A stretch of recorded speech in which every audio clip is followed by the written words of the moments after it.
What's going on, Jet fans? Jets just wrapped up their practice today. Remember, it was going to be a second joint practice with the Bucks, but they canceled, which people on the internet pretended was new information this morning when we knew that before the Buccaneers even flew up to Jersey. But whatever, practice cancel gate aside, if you appreciate the news and notes, a thumbs up is an easy way to show it.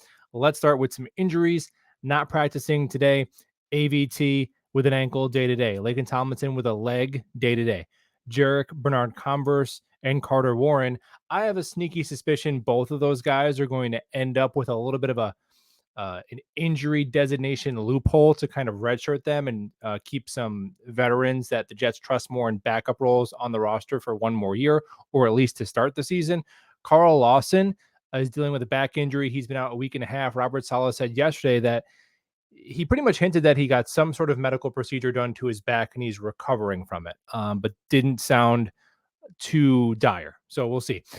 Dalvin Cook is here and he was working off to the rehab area. So we weren't expecting him until next week, but he signed the contract yesterday in uniform today. He's wearing 33. If you want to dust off your old Jamal Adams jerseys, Dwayne Brown still on the pup. Two really exciting developments today, even though it was basically a glorified walkthrough with no pads, short practice. Breece Hall returning in 11 on 11, taking handoffs from Aaron Rodgers. You love to see it. Still about 3 weeks and chains away from the regular season. So this bodes well for his availability versus the Buffalo Bills. And also out of the backfield, catching what Connor Hughes called a slant route. I'm guessing that was an angle route out of the backfield, which is awesome that they're comfortable with him doing that.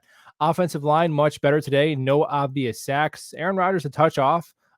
His connection with Garrett Wilson that was on fire yesterday, off the mark a little bit today. He was 5 of 9 with one long touchdown to Randall Cobb and was picked off by Jordan Whitehead. Jordan Whitehead, by my tally, has 5 interceptions in camp, and nobody else has more than 2. So he's had a good summer by all accounts. Turner and Mitchell got the starts at tackles today, with Tippmann working as the second team center and Becton working as the second team right tackle. I don't really care first or second team right now. The most important thing is that Becton's getting work at the right tackle spot because that is his path to the starting lineup. Garrett Wilson, like I said, had a couple nice catches over the middle, but not quite as dominant as yesterday on this light practice. And then Xavier Gibson continues second straight week of being the best wide receiver with the second team. He's got some juice as a kick returner.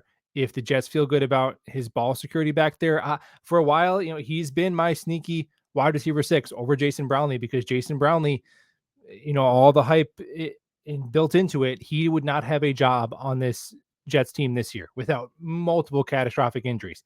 Xavier Gibson would. Kick returner, punt returner. If you want to not have those duties go to Mecole Hardman, who's one of your top 4 receivers, and risk injury there. And also just as a developmental, shifty slot receiver who can make some plays. I think Xavier Gibson is just as good a shot as Jason Brownlee. In fact, I would give him or Malik Taylor the nod right now for wide receiver 6, but you'd like it to go to a UDFA. There it is. Thanks for hanging out, and we'll talk all soon.